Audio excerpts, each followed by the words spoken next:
আসসালামু আলাইকুম রহমতুল্লাহি ওবরাকাতুহ।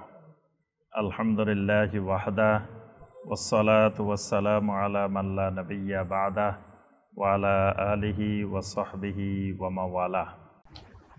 আজকে আমরা তিনটি বিষয়কে আমরা নির্ধারণ করেছি। একটি হলো সাহারি, একটি হলো ইফতার, একটি হলো সিয়াম ভঙ্গের কারণ।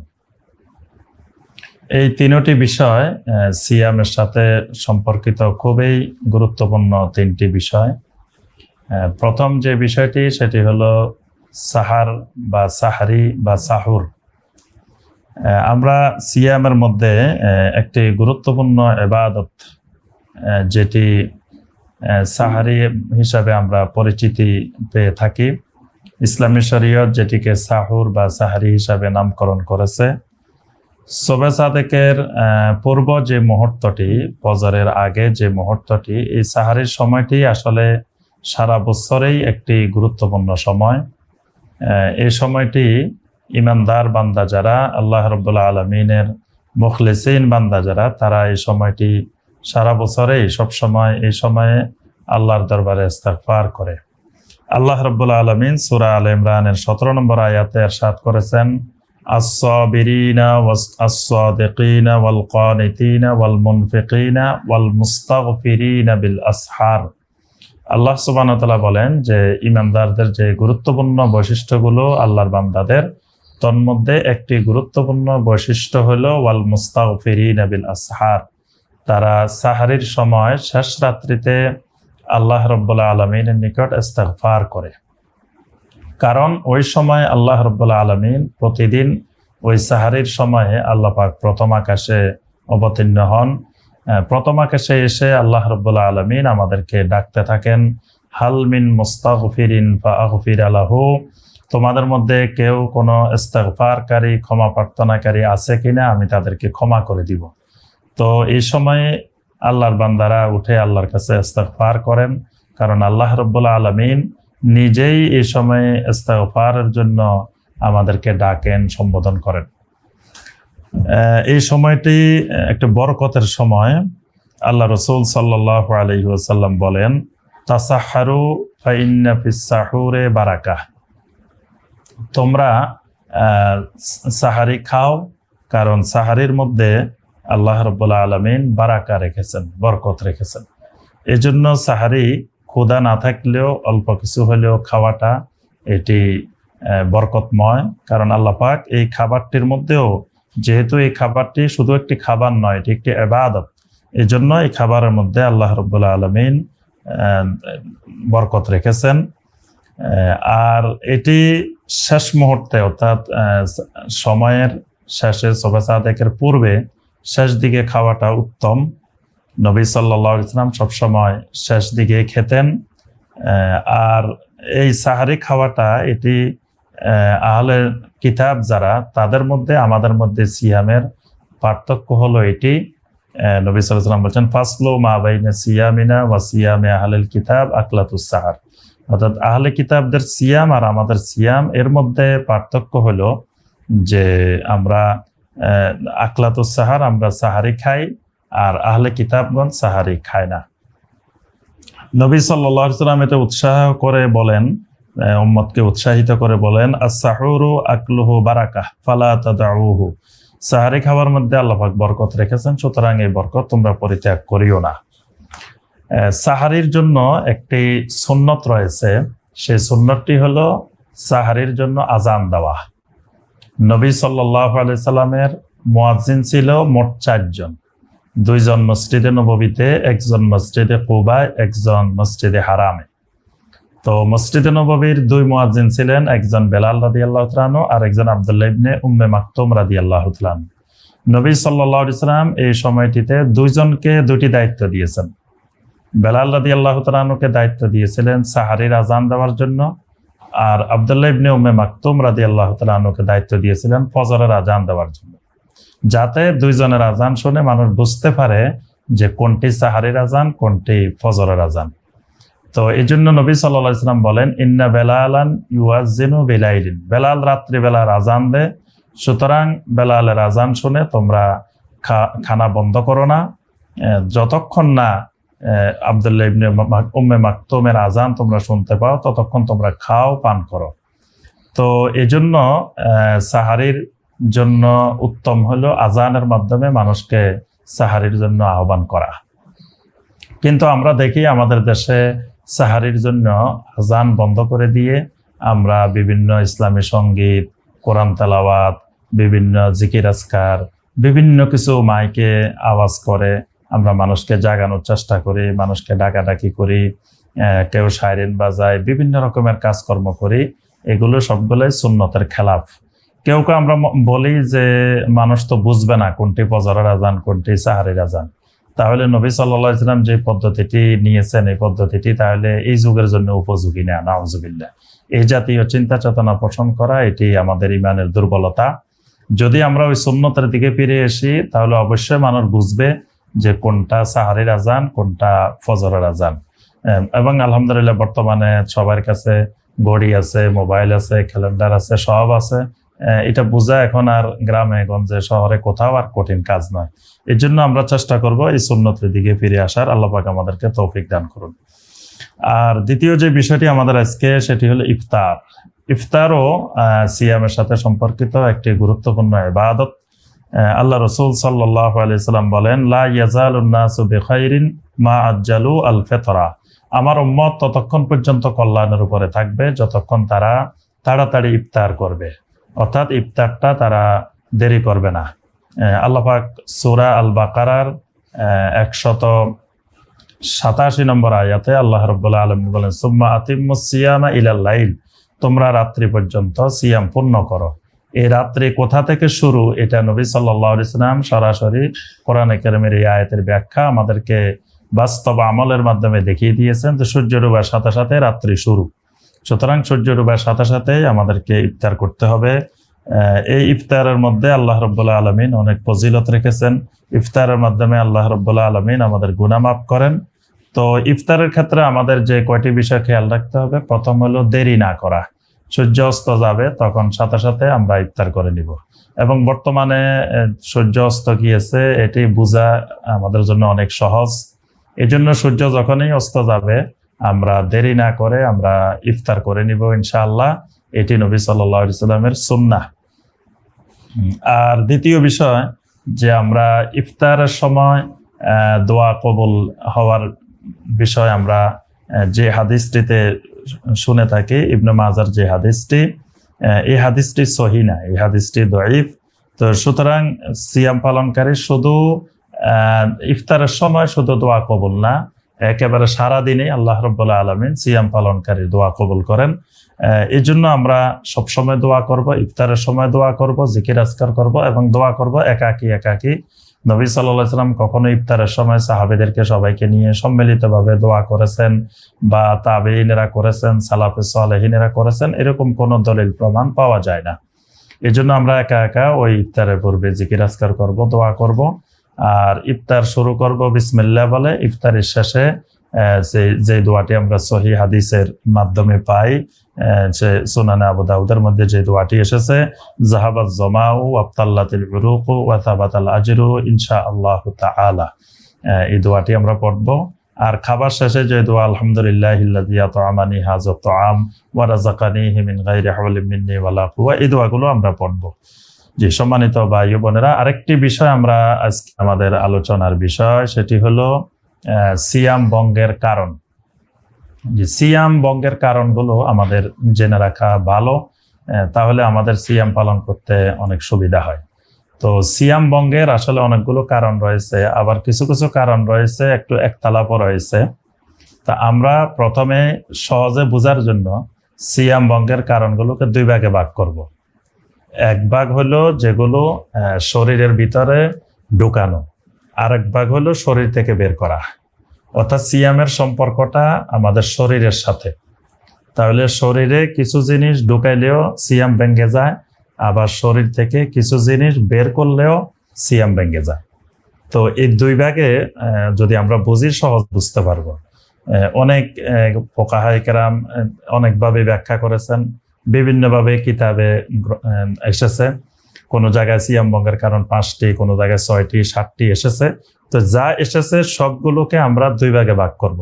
একটি হলো শরীরে ঢুকানো, আর একটা হলো শরীর থেকে বের করা। তো শরীরে ঢুকানো কি প্রথমে আমরা ঢুকানোর বিষয়গুলো আসি, যে এই জিনিসগুলো ঢুকাইলে সিয়াম ভেঙে যাবে। প্রথম কথা হলো যে শরীরের ভিতরে কোনো ধরনের খাবার, কোনো ধরনের পানীয় বা খাবার এবং পানীয়ের মতো খাবার এবং পানীয়ের স্থলাভিষিক্ত কোনো জিনিস শরীরের মধ্যে ঢুকানো, এটি ঢুকাইলে সিয়াম ভেঙে যাবে। প্রথমে আমরা খাবার তো বুঝলাম যে খাবার ঢুকানো যাবে না, যে কোনো খাবার, যে কোনো কিছু বাইরের থেকে আমরা ভিতরে ঢুকাইলেই সিয়াম ভেঙে যাবে।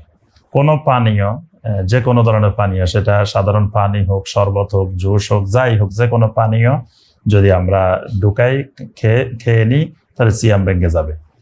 আর এর সাথে আরেকটি কথা বলছি যে খাবারের স্থলাভিষিক্ত বা পানীয়ের স্থলাভিষিক্ত যদি কিছু হয় তাহলেও সিয়াম ভেঙে যাবে। খাবারের স্থলাভিষিক্ত কেমন? যেমন কারো শরীরে রক্ত শূন্যতা দেখা দিয়েছে, তার এখন রক্ত দরকার, তো তার শরীরে যদি রক্ত দেওয়া হয়, তো এই রক্তটা কিন্তু খাবারের কাজ করতেছে, অর্থাৎ খাবারের দ্বারা, পানীয়ের দ্বারা যে পুষ্টি হতো শরীরে, সেই পুষ্টিটা এই রক্ত দেওয়ার মাধ্যমে হচ্ছে। তো এই কারণে তখন এই রক্তটা দিলেও তার সিয়াম ভেঙে যাবে। আর পানীয়ের স্থলাভিষিক্ত যেমন ধূমপান কিন্তু সরাসরি সে পানিও খায় না, শরবতও খায় না, কিন্তু কিছু ধোঁয়া সে টেনেছে, এই ধূমপান করলেও তার সিয়াম ভেঙে যাবে। কারণ এই ধোঁয়া টানাটাকে আমরা পান বলে থাকি, ধূমপান। আরবিতে বলা হয় শরবত দোকান, যে দোকান পান করা। তো যেহেতু এটাও পান করার অন্তর্ভুক্ত, অর্থাৎ এই জাতীয় হুক্কা বা এই বিড়ি, সিগারেট, এই জাতীয় ধূমপান, এগুলো যদি আমরা স্বেচ্ছায় আমরা গ্রহণ করি, খাই বা পান করি, এগুলো খাওয়া এবং পান করা স্থলাভিষিক্ত, তাহলে সিয়াম ভেঙে যাবে। তবে এখানে শর্ত হলো স্বেচ্ছায়। যদি আমরা স্বেচ্ছায় খাই, স্বেচ্ছায় পান করি, বা স্বেচ্ছায় খাবার এবং পানীয়ের স্থলাভিষিক্ত কোনো কিছু আমাদের শরীরে ঢুকাই, তাহলে সিয়াম ভেঙে যাবে। আর যদি ভুলবশত কোনো কিছু খাই, ভুলবশত কোনো কিছু পান করি, ভুলবশত কোনো কিছু এরকম ঢুকে পড়ে, তাহলে সিয়াম ভাঙবে না।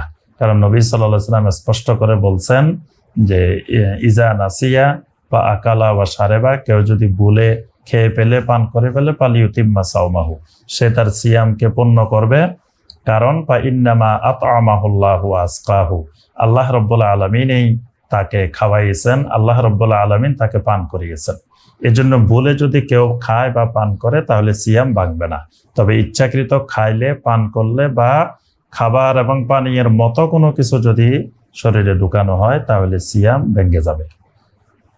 এটি হলো প্রথম কথা। এখন এই জাতীয় সিয়াম ভাঙলে খাবার বা পানীয়ের দ্বারা, তাহলে কি কাজা, তার উপরে শুধু কাজা ওয়াজিব হবে, নাকি কাজা এবং কাফারা দুটি ওয়াজিব হবে? এই ক্ষেত্রে আহলুল ইলমদের একতলাফ রয়েছে।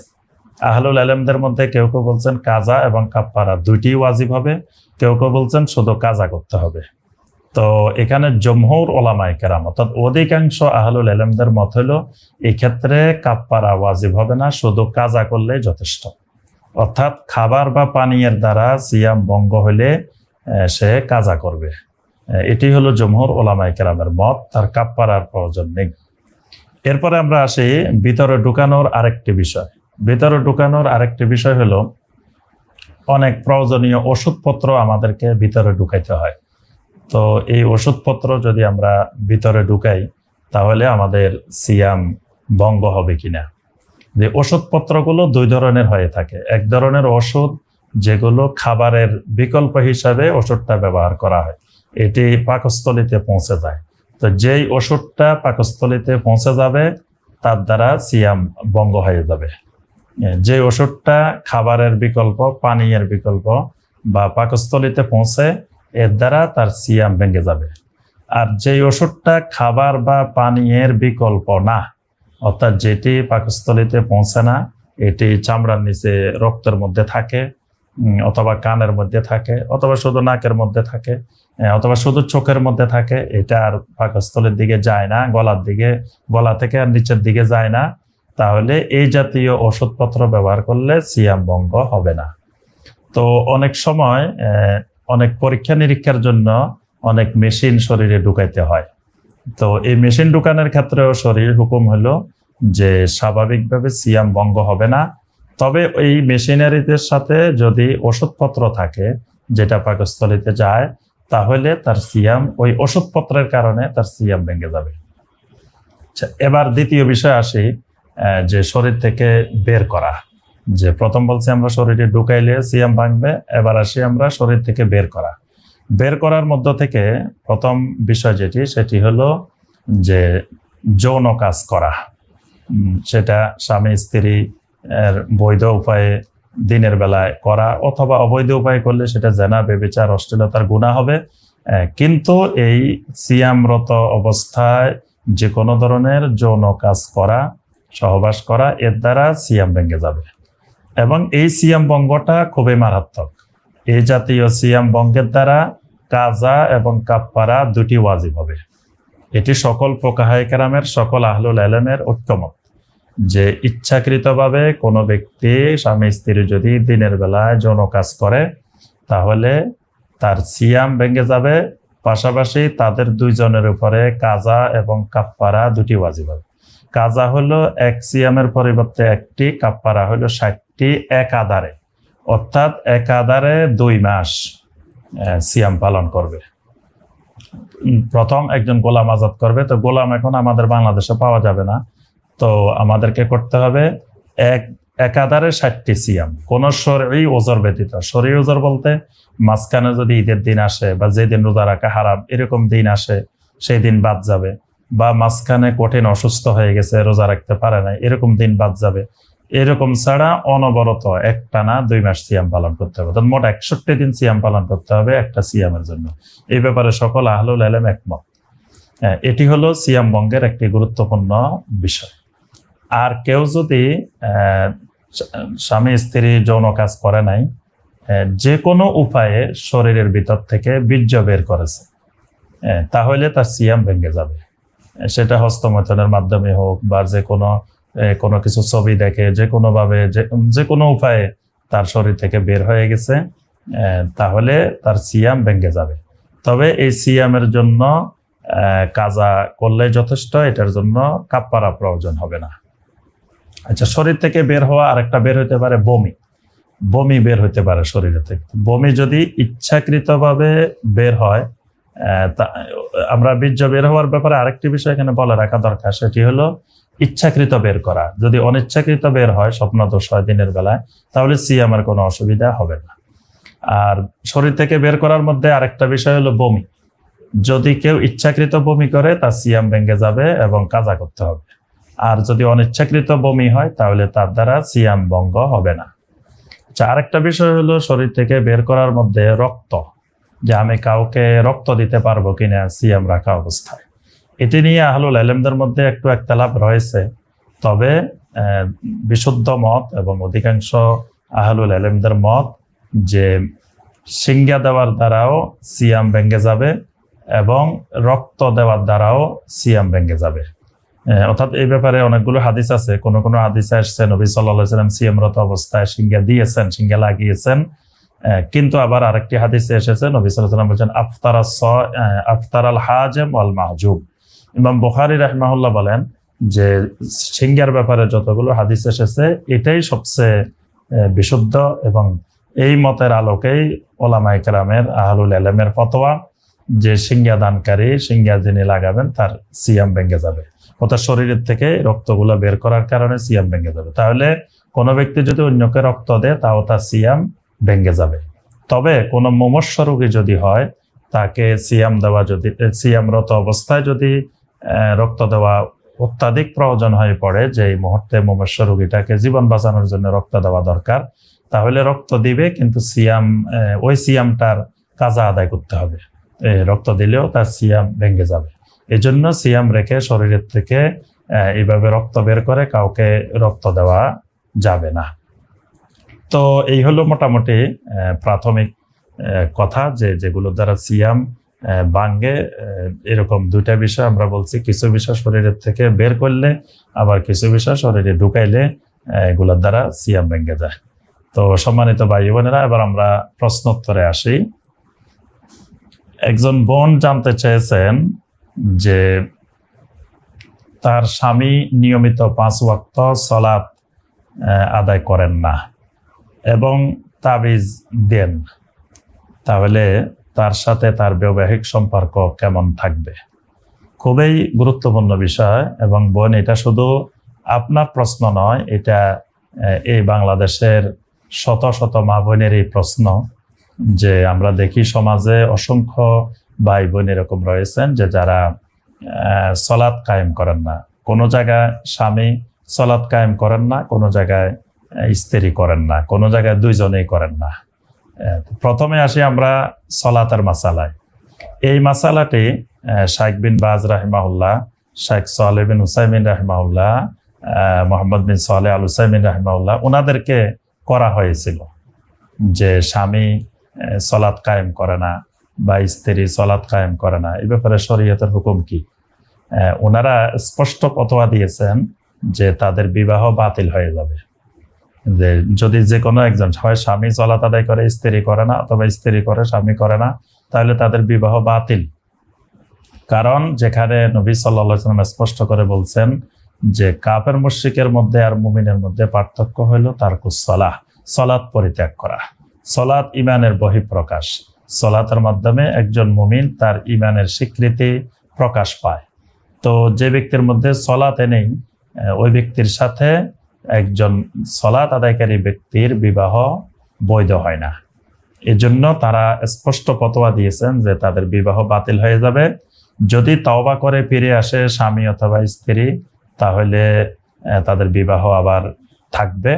এবং সেটা যদি ইদ্দতের মধ্যে হয়, অর্থাৎ মানে আগে সালাত কায়েম করতো বিবাহের সময়, কারণ বিবাহের সময় বেনামাজি ছেলে বা বেনামাজি মেয়ের সাথে বিবাহ দেওয়াই জায়েজ নেই। আচ্ছা, কোনো মুমিন দেখলো যে বিবাহ যে সময় হচ্ছে সে সময় সালাত আদায় করে, পরে হঠাৎ করে সালাত বন্ধ করে দিয়েছে, তাহলে যখনই বন্ধ করে দিয়েছে তখনই তাদের বিবাহ বাতিল হয়ে গেছে। এখন যদি ইদ্দতের ভিতরে যদি আবার তওবা করে, তাহলে তারা বলছেন, শাইখ বিন বাজ রাহিমাহুল্লাহ বলছেন, তাহলে আর বিবাহ দৌড়ানোর দরকার নেই, আর দৌড়ানোর দরকার নেই। কিন্তু যদি ইদ্দত পার হয়ে গেছে, এরপরে তওবা করছে, আবার ফিরে আনতে চায়, তাহলে অবশ্যই তাকে আবার নতুন করে নবায়ন করে তাকে ফিরে আনতে হবে। খুবই কঠিন বিষয়। আর যারা মনে করেন যে নামাজ ছেড়ে দেওয়ার দ্বারা কুফরি হয় না, ফাসিকি হয়, কবিরা গুনাহ হয়, তাদের দৃষ্টিতেও কিন্তু এই ক্ষেত্রে বিবাহে কিছুটা সমস্যা তৈরি হয়। তো সবচেয়ে বড় কথা হলো বোন, যে স্বামী বা স্ত্রী একজন যদি বেনামাজি হয়, একজন জাহান্নামের দিকে যাবে, আরেকজন জান্নাতের দিকে যাবে। এইভাবে একটি পরিবার, একটি সংসার, স্বামী স্ত্রীর জীবন চলে না। স্বামী স্ত্রীর বৈবাহিক বন্ধনটাই হলো দুইজন একসাথে জান্নাতে যাওয়ার জন্য, একজন আরেকজনকে সহযোগিতা করবে। তো একজন জাহান্নামের দিকে যাবে, একজন জান্নাতের দিকে যাবে। তো এই ক্ষেত্রে স্বামীকে আপনি ভালোভাবে বুঝাবেন, ভালোভাবে চেষ্টা করবেন যতভাবে সম্ভব। এরপরেও যদি তিনি ফিরে না আসেন, তিনি নামাজ কায়েম করতে অস্বীকার করেন, তাহলে আপনি অবশ্যই শেষ পর্যন্ত বিবাহ বিচ্ছেদ দিকে আগাবেন, তালাকের দিকে আগাবেন।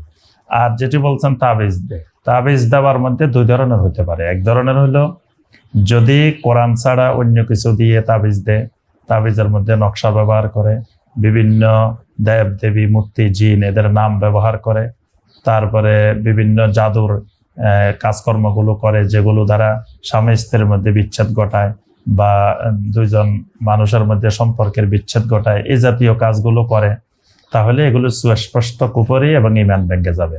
তাহলে আপনার বিবাহ অবশ্যই বাতিল।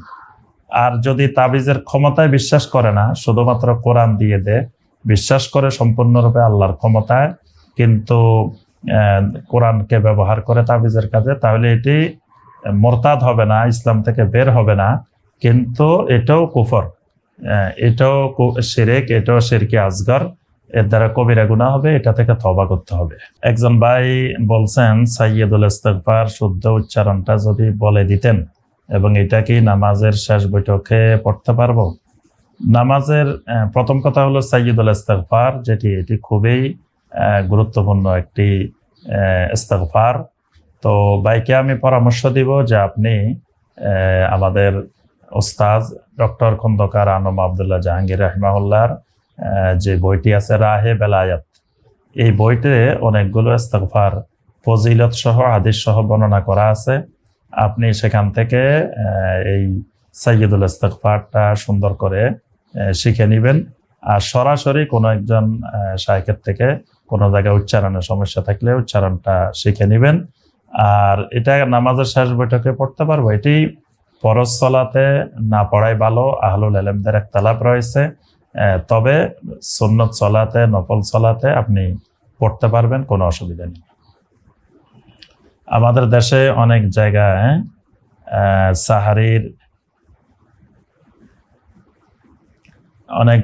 সাহারির নিয়াত, রোজার নিয়ত দেখা যায়। এগুলো কি সহিহ হাদিসে বর্ণিত হয়েছে?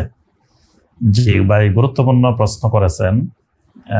যে সাহারির নিয়াত অনেক জায়গায় লেখা আছে নাওয়াইতুয়ান আসুমা গাদাম মিন শাহরি রমাদান আল মুবারক, এরকম সাহারির নিয়ত লেখা আছে। কোন জায়গায় রোজার নিয়ত লেখা আছে। এগুলো সহিহ হাদিস তো দূরের কথা, কোন জাল হাদিসেও নাই, কোন দঈফ হাদিসেও নাই, কোন জাল হাদিসেও নাই, এবং কোন মাযহাবের ফিকহের কিতাবেও নাই। হানাফি, শাফি, মালিকি, হাম্বলি, সুফিয়ান সাউরির মাযহাব, আউজাইর মাযহাব, কোন মাযহাবের কোন কিতাবেও এই নিয়তগুলো নেই। এগুলো কোনো এক সময় আমাদের এই অঞ্চলে কোনো আলেম বা কোনো ব্যক্তি এগুলো বানিয়ে দিয়েছে, এরপরে এগুলো আস্তে আস্তে প্রচলন হয়ে গেছে। সাহারি নিয়ত, রোজার নিয়ত যেগুলো আছে, নিয়ত করতে হবে এটা বললে আবার অনেকে ভুল কেউ কেউ আবার অপপ্রচার করে, বলে যে বলছে নিয়ত লাগবে না। নিয়ত লাগবে না এটা পৃথিবীর কোনো আলেম বলেন নাই। সবার মতে নিয়ত লাগবে, নিয়ত ফরজ, কিন্তু নিয়ত করতে হবে। নবী সাল্লাল্লাহু আলাইহি সাল্লাম, সাহাবায়ে কেরাম যেভাবে নিয়ত করেছেন সেভাবে নিয়ত করতে হবে। নবী সাল্লাল্লাহু আলাইহি সাল্লাম, সাহাবায়ে কেরাম কখনো নাওয়াইতু নাসুমা গাদাম মিন শাহরি রমাদান আল মুবারক এই বাক্যগুলো বলে নিয়ত পড়েন নাই। এজন্য আমরা নিয়ত করব। নিয়তের স্থান হলো অন্তর। এটি রমাদানের প্রথমে পুরা রমজান মাসের জন্য একসাথে নিয়ত করব, এটি হলো ফরজ। আর প্রত্যেক রমাদানের দিন ফজরের আগে সাহারি খাওয়ার সময় আমরা সাহারির জন্য উঠাটাই নিয়ত। তবুও মনে মনে আমরা সিয়ামের নিয়ত করাটা মুস্তাহাব। তবে কেউ যদি নাও করেন, সাহারি খান, তার সিয়াম হয়ে যাবে, ফরজ আদায় হয়ে যাবে, কোনো অসুবিধা নেই। আচ্ছা, আমাদের করোনা পরিস্থিতিতে মক্কাতে দেখলাম নামাজ পড়ার সময় পাক হয়ে দাঁড়ায়। আপনি বলেছিলেন দাঁড়ানো যাবে না, তাইলে মক্কাতে কেন পাক হয়ে দাঁড়ায়? জি ভাই, খুব সুন্দর কথা বলছেন। যে আসলে স্বাভাবিক যে মাসআলাগুলো আছে, এই মাসআলাগুলো সবসময় স্বাভাবিক অবস্থায় আমরা ওই মাসআলাগুলোই বলে থাকি। কিন্তু যখন কোনো জায়গায় মহামারী দেখা দেয়, কোনো একটা জরুরত দেখা দেয়, ওজর দেখা দেয়, ওজরের কারণে ওই অঞ্চলের, ওই এলাকার ওলামায়ে কেরাম তাদের অবস্থার আলোকে তারা তখন মাসালাটি বর্ণনা করেন। তো এই জন্য ওজরের কারণে অনেক মাসালা পরিবর্তন হয়। যেমন সলাতে কিয়াম করা ফরজ, দাঁড়ায় নামাজ পড়া। আমাদেরকে কেউ যদি জিজ্ঞাসা করে নামাজকে দাঁড়ায় পড়বে না বসে পড়বে, আমরা বলবো যে দাঁড়ায় পড়তে হবে। কিন্তু আবার ওজরের কারণে তাকে বসে পড়া লাগতে পারে, শুয়ে পড়া লাগতে পারে, বিভিন্ন কারণে পড়া লাগতে পারে। তো আমরা যেটা দেখেছি যে যুগে যুগে যে পরিস্থিতিগুলো এসেছিল মহামারীর, সে পরিস্থিতিগুলোতে কখনো মসজিদে ওইভাবে বিচ্ছিন্ন হয়ে সালাত আদায় করেছে এরকম কোনো সালাফদের থেকে কোনো কাউল, কোনো ফতোয়া, কোনো মাসাইল আমরা পাইনি। তো হয়তো বর্তমান পরিস্থিতিতে এমন পরিস্থিতি অবস্থা হয়েছে যেটার কারণে ওই সৌদি আরবের ওলামায়ে কেরামগণ তাহকিক করে তারা গবেষণা করে দেখেছেন যে এখন এটাই প্রয়োজন। ওই প্রয়োজনের কারণে তারা হয়তো বলেছেন। আর আমার মতামতের সাথে যে সবার মতামত মিলে যেতে হবে তা তো জরুরি না। এগুলো ইজতিহাদি মাসালা, এগুলো বর্তমান পরিস্থিতিতে বিভিন্ন সময় এই সব মাসালার পরিবর্তন হতে পারে। এই জন্য একজন একটা মাসালা বলেছেন তাই বলে বলা যাবে না যে উনি কেন ভুল বললেন, এই মাসালা এইভাবে হবে। এটি ওজরের কারণে বিভিন্ন সময় পরিবর্তন হতে পারে।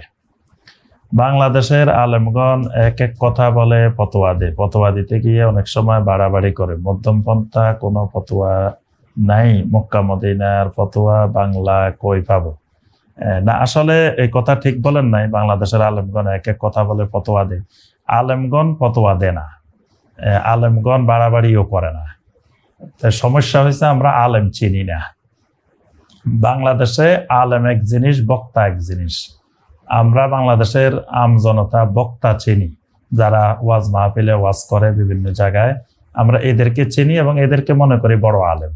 আসলে বাংলাদেশে বক্তা এক জিনিস আর আলেম এক জিনিস। কিন্তু পৃথিবীর অন্যান্য দেশে বক্তা আর আলেম একই ব্যক্তিরাই থাকেন, অর্থাৎ যারাই বড় আলেম তারাই বড় বক্তা। কিন্তু আমাদের এই অঞ্চলে যে বক্তা এক জিনিস আর আলেম এক জিনিস। যারা বড় আলেম, বাংলাদেশে যত মত যত পথের ওলামায়ে কেরাম আছেন, তাদের মধ্যে যারা বড় আলেম, তাদেরকে সমাজের মানুষ চিনে না, তাদের সাথে সমাজের মানুষের সম্পর্কই নেই।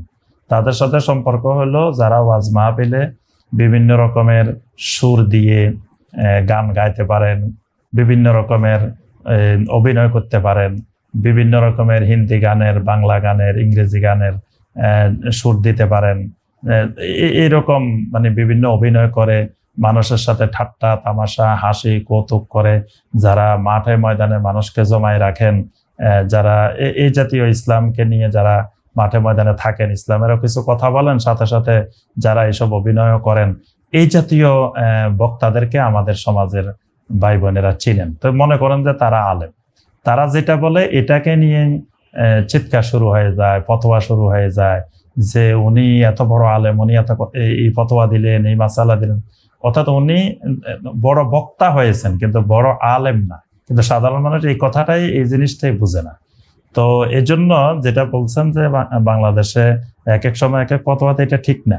যারা আলেম, যারা প্রকৃতই আলেম, তারা কোরআন সুন্নাহ গবেষণা করে তারা মধ্যম পন্থায় ফতোয়া দেওয়ার চেষ্টা করেন। তবে ফিকহি মাসালার ক্ষেত্রে অনেক সময় একতলাফ হইতে পারে, ফিকহি মাসালার ইজতিহাদ ভিন্ন রকম হইতে পারে। এটার কারণে যে তিনি মন গড়া ফতোয়া দিয়েছেন বা তিনি বাড়াবাড়ি করছেন, বিষয়টা এরকম না। আর মক্কা মদিনার ফতোয়া তো আলহামদুলিল্লাহ এখন অনেক ওয়েবসাইটে পাওয়া যায়। যে ওই দিনে আমরা বলছি যে islamhouse.com নামে একটি ওয়েবসাইট আছে, এই ওয়েবসাইটে দেখবেন অনেক ফতোয়া পাইবেন। আরো অনেক ওয়েবসাইট আছে যেগুলোতে দেওয়া হয়। ছেলে মেয়েদের প্রতি বাবা মায়ের দায়িত্ব কর্তব্য কি, বিস্তারিত জানতে চাই। যে আজকের আলোচনার বিষয় ছেলে মেয়েদের প্রতি বাবা মায়ের দায়িত্ব কর্তব্য না, এই বিষয়ে আমাদের tafsirulquran.com-এ যাবেন। আমাদের tafsirulquran.com-এ এই বিষয়ে আমাদের খুতবা আছে, আলোচনা আছে যে বাবা মায়ের প্রতি সন্তানের কি দায়িত্ব কর্তব্য, সন্তানের প্রতি বাবা মায়ের কি দায়িত্ব কর্তব্য, স্বামীর প্রতি স্ত্রীর কি দায়িত্ব কর্তব্য, স্ত্রীর প্রতি স্বামীর কি দায়িত্ব কর্তব্য, সমাজের আত্মীয় স্বজন পাড়া প্রতিবেশীর প্রতি কি দায়িত্ব কর্তব্য, এই বিষয়গুলোর উপরে আলাদা আলাদা আমাদের কোরআন সুন্নাহ ভিত্তিক আলোচনা আছে, খুতবা আছে। ভাইকে অনুরোধ করব যে আপনি সেগুলো শোনার চেষ্টা করবেন ইনশাআল্লাহ। আচ্ছা, আমার বাবা আমার কাজের টাকা সব নিয়ে নেয়, এই ক্ষেত্রে আমার করণীয় কি? না, এটা নিতে পারে, আপনি দিতেও পারেন। আপনার টাকা বাবার টাকাই, মানে সন্তানের টাকা পয়সা এগুলো মূলত বাবার টাকাই। তো বাবা নিয়ে যাবে, আপনার অসুবিধা কি? আপনার যতটুকু প্রয়োজন ততটুকু রেখে বাবাকে দিবেন, এটাতে অসুবিধা নেই।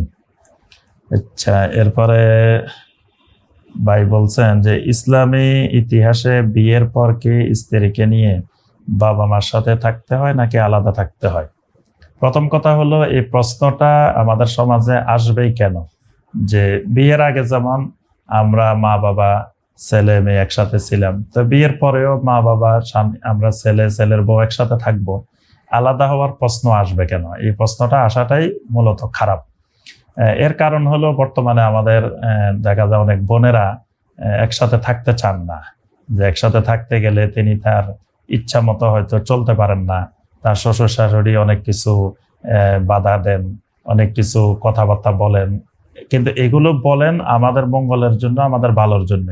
কিন্তু অনেক সময় ওই বয়সটা আবেগের বয়স, অনেক সময় আমাদের বোনেরা বুঝতে পারেন না। আর তখন স্ত্রীর কারণে স্বামীও চায় যে মা বাবা থেকে আলাদা হওয়ার। এটি খুবই খারাপ বিষয় যে মা বাবা আপনার আমার জন্য জীবনের সবকিছু বিসর্জন দিয়ে তারা আমাদেরকে বড় করার জন্য, লেখাপড়া শেখানোর জন্য সারা জীবন এত অক্লান্ত পরিশ্রম করেছেন, আমি আপনি কিভাবে চিন্তা করি যে সে মা বাবা থেকে আমরা আলাদা থাকার?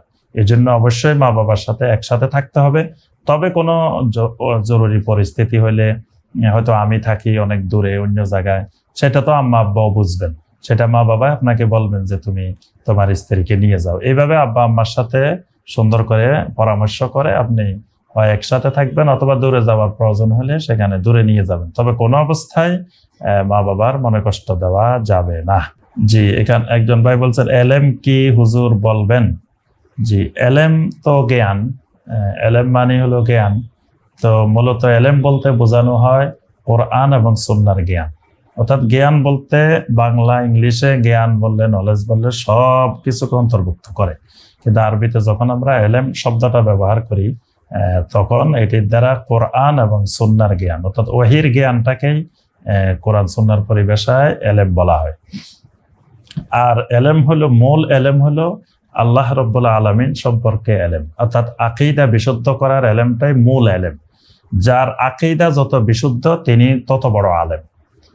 এই জন্য আল্লাহ পাক কোরআনে কারিমে বলছেন ইন্নামা ইয়াখশাল্লাহ মিন ইবাদিহিল উলামা, আল্লাহর বান্দাদের মধ্যে থেকে যারা উলামা তারা আল্লাহকে বেশি ভয় করেন। তো আল্লাহকে তারা কেন বেশি ভয় করে?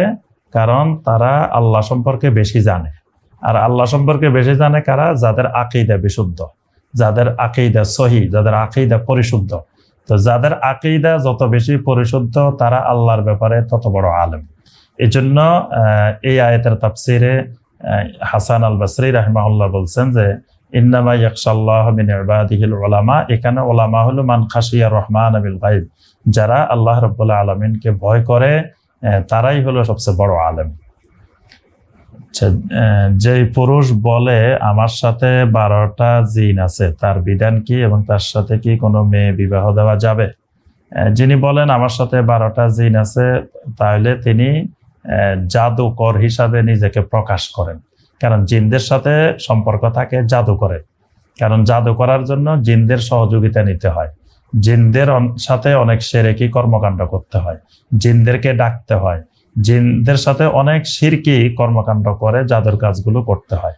তো এই জন্য যারা জাদুকর তাদের সাথে জিনদের এরকম সম্পর্ক থাকে।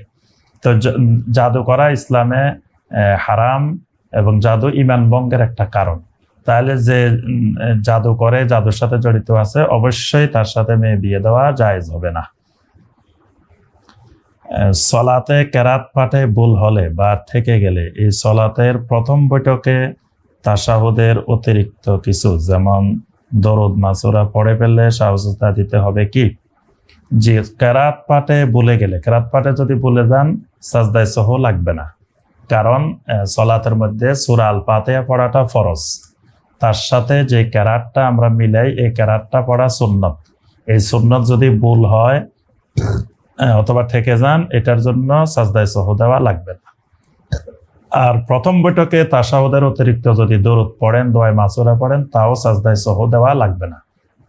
বরং শাইখ বিন বাজ রাহিমাহুল্লাহর ফতোয়া এবং অনেক আহলুল ইলমদের ফতোয়া, অনেক তাবেঈনদের ফতোয়া রয়েছে যে প্রথম বৈঠকে অর্থাৎ 2 রাকাত পরে যে আমরা বৈঠকটা করি তাশাহুদে, সেখানেও আত্তাহিয়াতের সাথে দরুদ পড়ার, কারণ নবী সাল্লাল্লাহু আলাইহি সাল্লামের দরুদ এবং সালামকে একসাথে পড়তে হয়। তো তাশাহুদের মধ্যে আছে আসসালামু আলাইকা আইয়ুহান নাবিয়্যু ওয়া রাহমাতুল্লাহি ওয়া বারাকাতুহু, এখানে কিন্তু শুধু সালাম আছে, দরুদ নাই তাশাহুদের মধ্যে। কিন্তু আল্লাহ পাক কোরআনে কারিমে বলছেন ইয়া আইয়ুহাল্লাযীনা আমানু সাল্লু আলাইহি ওয়া সাল্লিমু তাসলিমা, দরুদ এবং সালাম দুইটার নির্দেশ দিয়েছেন।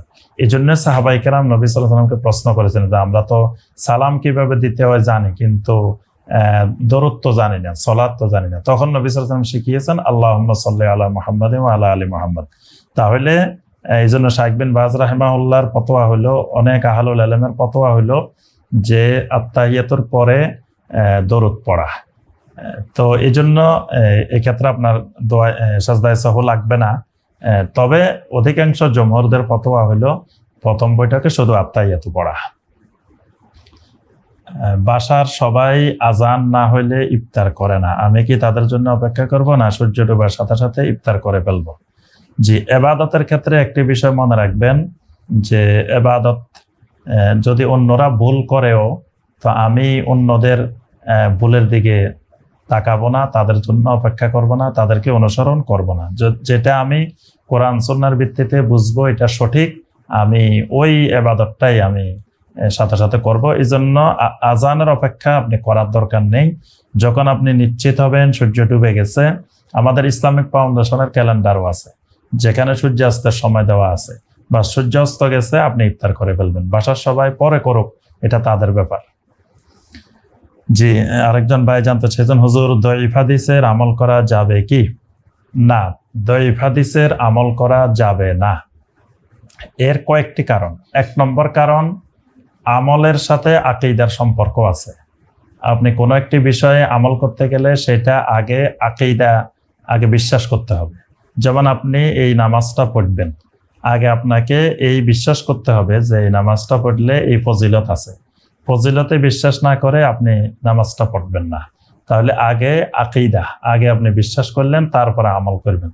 তাহলে আকীদার ক্ষেত্রে সমস্ত আহলুল ইলম একমত যে কোনো দঈফ হাদিস গ্রহণযোগ্য নয়। এটা হলো প্রথম কথা। দ্বিতীয় কথা, দঈফ হাদিস আমল করা যাবে না, এই জন্য অধিকাংশ জমহুরদের মত দঈফ হাদিস দিয়ে কোনো আমল করা যাবে না।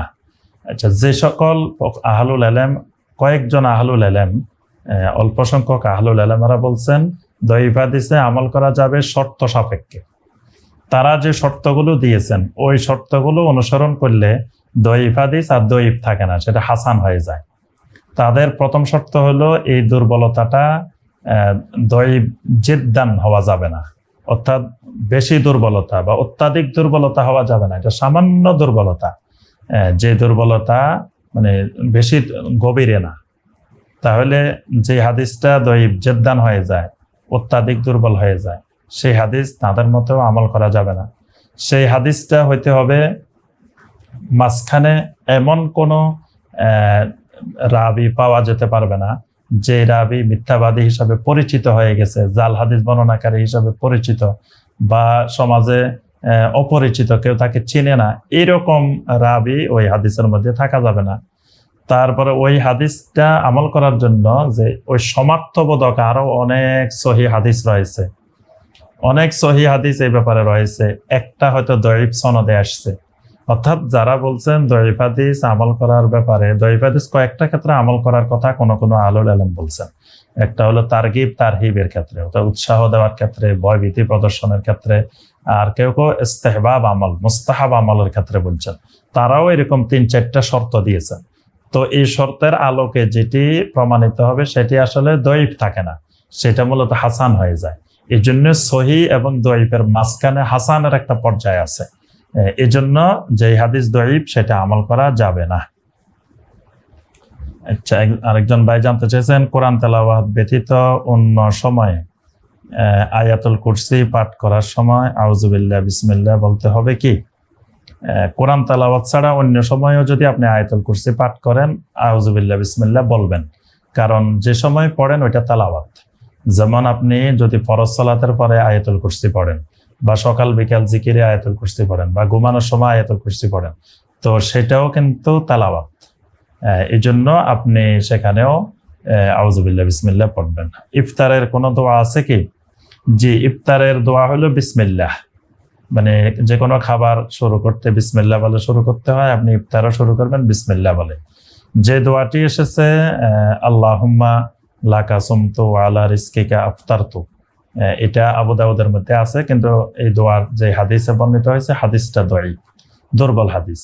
আর আরেকটি দোয়া আমাদের দেশে বিভিন্ন জায়গায় লেখা থাকে, আল্লাহুম্মা সুমতু লাকা ওয়া আলা রিজকিকা আফতারতু, এরকম লেখা থাকে। ওই হাদিসটা একেবারে জাল, ওইটা মওদু, ওইটা জাল হাদিস। এই জন্য এগুলো না পড়ে আপনি বিসমিল্লাহ বলেই ইফতার করবেন। আর ইফতারের শেষে যেই সহি দোয়াটি আছে জাহাবাজ জামাউ আবতাল্লাতিল উরুকু ওয়া সাবাতাল আজরু ইনশাআল্লাহ তাআলা, এটি পড়বেন। জি, একজন ভাই বলছেন, জাকাতের অর্থ পৃথক করে রেখে পরে গ্রহীতার কাছে পৌঁছে দিলে কি জাকাত আদায়ের ক্ষেত্রে কোনো অসুবিধা হবে? না, কোনো অসুবিধা হবে না। প্রথম কথা হলো জাকাতের আপনি হিসাব করে যে তারিখে আপনার বছর পূর্ণ হবে বা প্রতি বছর আপনি যে তারিখটাকে নির্ধারণ করবেন ওই তারিখে আপনি সব হিসাব করে ফেলবেন, করে জাকাতের টাকাটা আপনি আলাদা করে ফেলবেন। এই টাকা থেকে আর কখনো আপনি কোনো খরচ করবেন না বা এটা ভাঙবেন না, এই টাকাটা আলাদা করে রাখবেন। আর গ্রাহকদেরকে যাদেরকে আপনি পৌঁছাবেন, তো পৌঁছাতে যদি বিলম্ব হয় কোনো অসুবিধা নেই। যে ইফতারের সহি দোয়া কোনটি? যে আমরা বলছি ইফতারের সহি দোয়া যে শুরুতে বিসমিল্লাহ, শেষে আপনি জাহাবাজ জামা ওয়াবতাল্লাতুল উরুক ওয়া তাবাতাল আজরু ইনশাআল্লাহ তাআলা এগুলো পড়বেন ইনশাআল্লাহ। আমাদের মসজিদের হুজুর ফরজ নামাজ শেষ করে সকলকে নিয়ে মোনাজাত করে, এটা কি ঠিক? আসলে এই প্রশ্নে আমরা অনেক আলোচনা করেছি এবং এটা সবসময় আলোচনা হয়। তো এটা হলো সমাজে একটি প্রচলিত নিয়ম হয়ে গেছে এবং হইতে হইতে এখন পরিস্থিতি এমন পর্যায়ে গিয়েছে যে মসজিদের ইমাম সাহেব দেখা যায় মোনাজাত না করলে তার ইমামতি থাকে না। কারণ সমাজের সাধারণ মানুষ আমজনতা মনে করে যে আমরা সারা জীবন দেখে আসতেছি এভাবে মোনাজাত হচ্ছে, তারপর আমাদের আশেপাশের মসজিদে হচ্ছে, তারপরে আমাদের পূর্বপুরুষেরা অনেক বড় বড় আলেমদেরকে আমরা দেখছি এইভাবে মোনাজাত করে আসতেছে। এসব কারণে ইমাম সাহেবদের উপরে এটি বাধ্য করা হয়। তো এটি ইমাম সাহেব যদি অন্তরের থেকে জানে, স্পষ্ট জানে যে এটা বেদাত, এটা করা ঠিক না, কিন্তু যদি হেকমার কারণে তিনি যে বৃহৎ স্বার্থের জন্য এই হয়তো বেদাতটি করছেন, এখানে বৃহৎ স্বার্থ হলো তিনি যদি ইমাম থাকেন তিনি সেখানে মানুষকে তাওহীদের দিকে, সুন্নতের দিকে নিয়ে আসতে পারবেন, বেদাত মুক্ত করতে পারবেন, শিরক মুক্ত করতে পারবেন। তো তিনি প্রথমে বড় বড় কাজগুলোতে হাত দিবেন, শিরকের কাজে হাত দিবেন, মানুষকে শিরক গুলো বুঝাবেন, সহিহ আকীদা বুঝাবেন। এই ক্ষেত্রে যদি প্রথম দিকে তাকে এইরকম দুই একটা বেদাতের সাথে, যে বেদাতগুলো একতলাপি বেদাত, অর্থাৎ কারো কারো মতে বেদাত, কারো কারো মতে বেদাত না, এরকম যদি হয় তাহলে দুই একটা এরকম আপোষ করে, কিন্তু স্থায়ীভাবে না, সাময়িক আপোষ করে মানুষকে সতর্ক করা, এটি আমরা মনে করি হিকমার অন্তর্ভুক্ত। তবে এই মুনাজাত করাটা ঠিক না। তবে তিনি কি কারণে করেন সেটা তার সাথে আলাপ করলে আপনি বিস্তারিত বুঝতে পারবেন। জি, এরপরে একজন ভাই জানতে চেয়েছেন পরীক্ষা করার জন্য রক্ত দিলে রোজা ভেঙে যাবে? না, পরীক্ষা করার জন্য যদি আপনি রক্ত দেন তাহলে রোজা ভাঙবে না। আমরা বলছি যে রক্তটা আপনি আরেকজনকে দেওয়ার জন্য, যেটা বেশি আকারে আপনার থেকে নেওয়া হবে, ওই রক্ত দিলে সিয়াম ভেঙে যাবে। কিন্তু সামান্য যেটা পরীক্ষা করার জন্য নিবে এরকম রক্ত দিলে আপনার সিয়াম ভাঙবে না। একজন ভাই বলছেন যে আমি একজন ব্যাংকার, আমার পেশাটা কি হালাল? আমি সবসময় আপনার খুতবা এবং অন্যান্য ভিডিও দেখি, আলহামদুলিল্লাহ আমি অনেক উপকৃত হয়েছি। যে আপনি ব্যাংকার আলহামদুলিল্লাহ, কিন্তু আপনার ব্যাংকটা কি সুদভিত্তিক ব্যাংক না ইসলামী ব্যাংক সেটা বলেন নাই। যদি ইসলামী ব্যাংক হয় আমরা বলবো যে আলহামদুলিল্লাহ আপনার পেশা হালাল, আর যদি সেটা সুদভিত্তিক ব্যাংক হয় তাহলে আপনার পেশা হালাল নয়। এজন্য আপনি চেষ্টা করবেন হালাল পেশা অন্বেষণ করার এবং হারাম পেশা থেকে তওবা করে চলে আসার। আচ্ছা, নিষিদ্ধ ওয়াক্তে নামাজে কোন কোন টাইম জানাবেন? যে ইন্ডিয়া থেকে একজন ভাই জানতে চেয়েছেন যে নিষিদ্ধ ওয়াক্ত হলো তিনটি হলো একেবারে হারাম ওয়াক্ত, যে সময় সূর্য উদিত হয়, যে সময় সূর্য ঠিক মাথার উপরে আসে, যে সময় সূর্য অস্ত যায়, এই তিনটি মুহূর্ত একেবারে পুরোপুরি নিষিদ্ধ ওয়াক্ত। এই সময় কোনো ফরজ, নফল, ওয়াজিব কোনো সালাতেই আদায় করা নিষিদ্ধ। আর দুটি সময় আছে যে সময়গুলোতে সাধারণ সালাত নিষিদ্ধ, যেমন সালাতুল ফজরের পরে সূর্য উদয় পর্যন্ত আর সালাতুল আসরের পরে সূর্যাস্ত পর্যন্ত। এই সময়টার মধ্যে স্বাভাবিকভাবে কোনো সুন্নত, নফল সালাত আদায় করা নিষিদ্ধ। তবে এই সময়ে কোনো কাজা নামাজ থাকলে সেটা আদায় করা যাবে। আর এই সময়কার কোনো সববের সাথে সম্পৃক্ত সুন্নত সালাত থাকে সেগুলো আদায় করা যাবে। সময়ের সাথে সববের সাথে সম্পৃক্ত সালাত কেমন? যেমন এই সময় যদি কেউ ওযু করে তাহিয়াতুল ওযু আদায় করতে পারবে, মসজিদে ঢুকলে তাহিয়াতুল মসজিদ আদায় করতে পারবে, তাওয়াফ করলে সলাতুত তাওয়াফ আদায় করতে পারবে। গ্রামে আমাদের বাড়ির মসজিদে 5 ওয়াক্ত সলাত এবং তারাবি পড়ানো হয়, কিন্তু তারা কাতারের মাঝে 1 থেকে 1.5 ফিট ফাঁকা রাখে, তাই আমি জামাতে নামাজ পড়ি না, আমি বাসায় পড়ি, আমার সালাত হবে কি? জি ভাই, বর্তমানে তো মসজিদে যাওয়ার ব্যাপারে আমাদের ইসলামিক ফাউন্ডেশন থেকে এবং ওলামায়ে কেরামদের থেকে নিরুৎসাহিত করা হয়েছে। সবাইকে বলা হয়েছে যে এই পরিস্থিতিতে আপনি বাসায় সালাত আদায় করবেন। তো এই জন্য আপনি এখন মসজিদে গিয়ে কারো ক্ষতিও করবেন না বা কারো থেকে আপনি ক্ষতিগ্রস্ত হবেন না।